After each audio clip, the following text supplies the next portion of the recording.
Thì là khi ngày nay nhung nâng mặt tát tôi với đây nhung tên bị thao vào màu thì tên tên anh thò mình tên hai từ lại cái thầm tầm mùi nó bị con phèm bay con ấy gì chống nghịch nhưng mà ta một mà một để nhung cầm màu nữa tôi nhung giờ ngày nắng khăn mình tên mong á khăn mong nhẹ một cái tôi cái hiện có hom bay chim chụp á mày đái nè ôi nhung sense lạnh tôi cái ấy nó nhưng ai bị tới tất cả các bạn từ hàng cà phê tới đa lên ấy các bạn nàyស្អាតខ្លាំងហ្មងណាវ៉ាទី2ដូចគ្នាប៉ុន្តែនេះមួយគេពណ៌រៀងក្រហមចាមុនហ្នឹងពណ៌រៀងឈាមជ្រូកចេះនេះហានេះពណ៌រៀងក្រហមមិនពណ៌រៀងគឺក្រហមដិតហ្មងហើយវារង្វង់វាធំទៅពីទូខ្ញុំឆ្លាញ់ពណ៌ក្រហមខ្លាំងមែនទែនតែដោយសារតែខ្ញុំអាវអីខោអីក៏ពណ៌ក្រហមដែរទៅអ្នកភូមិខ្ញុំហៅខ្ញុំនេះក្រហមទៅពេលទៅខ្ញុំខឹងពេកខ្ញុំឈប់ពាក់ពណ៌ក្រហមឈប់អីទាំងអស់ហ្មងហើយទៅឈ្មោះហ្នឹងនេះជប់ដល់ឥឡូវហ្មងតែឥឡូវខ្ញុំឈប់ខ្វល់ឈប់ទឹកច្រើនហើយគេហៅខ្ញុំនៅតែពាក់វិញខ្ញុំនឹងពាក់ពណ៌ក្រហមមកវិញអូស្លប់តែ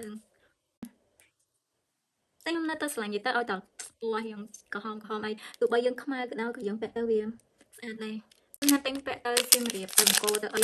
តែបានទៅសោះខ្ញុំឆ្លាញ់ខាងព្រោះនេះវាដូចភ្នែកឆ្ងានេះម៉ូតនេះពណ៌គេឡើងស្អាតមុខខ្ញុំវាខ្លីហើយពេលយើងពាក់អាវារៀងវិញអញ្ចឹងទៅវាជួយមុខយើងឲ្យរៀងវែងតិចតាមក្រវិលណាព្រោះខ្ញុំខ្លីខ្ញុំពាក់ខ្លីទៀតមុខខ្ញុំមូលហ្មងនេះតែខ្ញុំឆ្លាញ់អាម៉ូតដូចឥណ្ឌាអីហ្នឹងក៏ខ្ញុំជួយចិត្តដែរវាពាក់ទៅឃើញរៀងឥណ្ឌាអីចឹងអត់អីអ្នកនរគ្នានេះពាក់ទៅឃើញស្អាតដោយសារតែយើងពាក់អាក្រហមទៅវាស៊ីតែអត់តែមានអីស្អាតដែរតាពណ៌នេះទុកទូដែរពណ៌ក្រហមពេលនៅខាងក្នុងតែមានញ៉ៃតែនេះមូលធម្មតាអ្នកនរគ្នាតែខ្ញុំក៏ឆ្លាញ់វាដែរអត់មើលនេះតែមានញ៉ៃក្រហមហ្នឹងណាស្អាតខ្លាំងមែនតើហ្មងឲ្យគេធ្វើឡើងប៉ិនហ្មងនេះខ្ញុំមិនគិតស្អាតខ្ញុំឆ្លាញ់ពីដែរអ្នកនរគ្នាក្បួនមួយនេះអ្នកនរគ្នាគិតមិនដែរខ្ញុំជួយចិត្តដែរតើនេះវាបែបសាមញ្ញអូខ្ញុំគិតថាខ្ញុំចូលចិត្តម៉ូតចង់ខ្ញុំគិតថាតែខ្ញុំដែរខ្ញុំទៅលើកទី1ខ្ញុំទិញម៉ូតចង់ខ្ញុំមកពាក់អីអ្នកនរគ្នាយើងធ្វើម៉ូតសក់ធ្វើអីមកវាអាចយ៉ាងលើកសម្រាប់ខ្ញុំវាធំពេកនេះម៉ូតនេះអូស្អាតស្លប់ហ្មងវាមកបាត់ថ្លៃទោះបីវាថោកក៏ដោយតែមកបាត់ថ្លៃ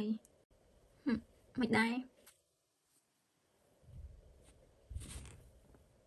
ខ្ញុំពាក់មិនដែរទៅនេះមកគេ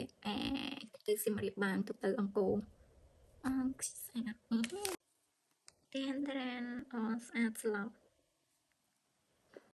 វាព្រាមសពេកវាភ្លឺពេកខ្ញុំអត់សូវស្រឡាញ់តែមានតែប៉ុណ្្នឹងអី review អ្នកនរគ្នាតាមពិតទៅដោយសារតែ YouTube ខ្ញុំផុសចឹងទៅវាបានមានអ្នក follow បើសិនជាខ្ញុំព្យាយាមផុសនៅតែមានអ្នក follow ខ្ញុំចឹងប៉ុន្តែខ្ញុំផុសដាច់ចឹងទៅវាក៏យឺតតាមនឹងដែរហើយខ្ញុំអត់ដឹងផុសពីអីទៀតចឹងបើអ្នកនរគ្នាចង់ឲ្យខ្ញុំ review អីទៀតឬក៏ឲ្យខ្ញុំធ្វើវីដេអូអីទៀតអាច comment ខាងក្រោមបានអរគុណអ្នកនរគ្នាបាយបាយ